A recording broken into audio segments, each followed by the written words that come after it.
Hoje vamos falar sobre um tema importante. Eu recebo muitas perguntas aqui nas minhas redes sociais, no dia a dia, como profissional, sobre qual é o melhor sistema de irrigação, pivô ou malha. E uma coisa que eu vejo que o pessoal sempre tem dúvida é escolher entre pivô ou aspersão e malha por preço, a qual que fica mais barato. Disparadamente, eu já falo que o sistema é o melhor sistema de irrigação que existe.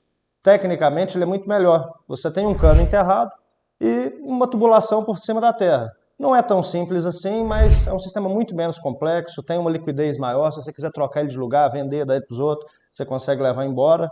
E quando é um pivô maior, você tem um custo até inferior à malha. Porém, quando eu devo escolher um pivô ou malha? Depende mais das características da área, ou se for uma área muito pequena, né, que também é característica da área. Então, o pivô pequeno, ele começa a ficar muito caro. Hoje, a aspersão, estamos aqui em janeiro de 2023, hoje uma aspersão fica entre 20 a 30 mil reais. Varia muito conforme o projeto, se é automatizado, se não é, mas nessa faixa 20 a 30 mil reais. O pivô, ele também vai ficar dentro desse preço se ele tiver pelo menos 50 hectares para cima. Ou talvez fique até menos se ele tiver 150 hectares. Agora, pivô a menos de 20 hectares, por exemplo, ele já tende a ficar mais caro, tem que avaliar. Eu vou mostrar por porquê desse efeito. Vou rabiscar no quadro aqui. Ó, basicamente, quer ver? Eu vou rabiscar aqui, chega mais próximo aqui, né? Sou ruim para desenhar, mas isso aqui depois a gente pega uma imagem de um pivô aqui melhor no final aqui para abordar. O pivô, opa, geralmente como é que ele funciona? Você tem várias torres. Em média, cada torre dessa aqui, né, você tem as rodinhas aqui, enfim, cada uma delas aqui vai ter uma distância de aproximadamente 50 metros, em média. Vamos arredondar 50 metros, que vai ficar mais fácil. Aí tem o balancinho aqui na frente, que é a última torre, às vezes tem um canhão aqui que joga, isso aqui ajuda a aumentar a área também.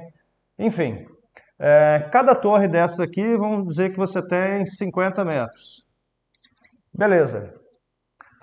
Aqui, imagino que você tenha aqui, talvez 2 hectares nessa primeira torre. Com mais uma torre que você coloca, você já aumenta aqui muito mais do que 2 hectares. E aí quando você vai aumentando, exponencialmente vai aumentando o pivô. Então essa última torre, por exemplo, olha o tamanho dessa área, por exemplo, aqui, ó. Os mesmos 50 metros, o mesmo pedaço de cano que você comprou, entre aspas.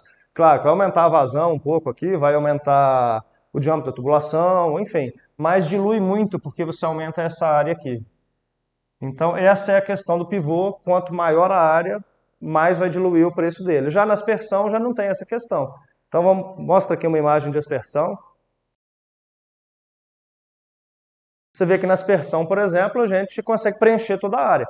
E essa já é uma das vantagens que a gente tem. Algumas áreas que você não consegue aproveitar, que não dá para colocar pivô, a gente sabe que caro é não irrigar, porque verticalizar é fundamental, produzir mais por área.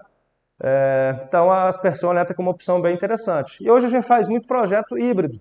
Aqui a gente tem, por exemplo, esse projeto aqui que a gente fez em Araçatuba, onde a gente tem, aonde foi possível colocar pivô, a gente colocou pivô, e nos campos aí, para poder aproveitar 100% da área, a gente colocou aspersão e malha. Então não é um ou o outro, questão de qual é melhor, um vezes o outro, qual que é mais barato. É uma questão técnica. O pivô é melhor, tem uma praticidade muito maior, uma facilidade de instalação. Mas se for para ser muito pequeno, ele vai ficar muito caro. E se a área for muito torta ou desconcertada, você não consegue colocar pivô. Então a aspersão entra como uma opção interessante. Consumo de água, lâmina, é praticamente a mesma coisa. Tem as diferenças técnicas dos equipamentos aí, mas irrigando ali é o que você precisa repor a lâmina diária.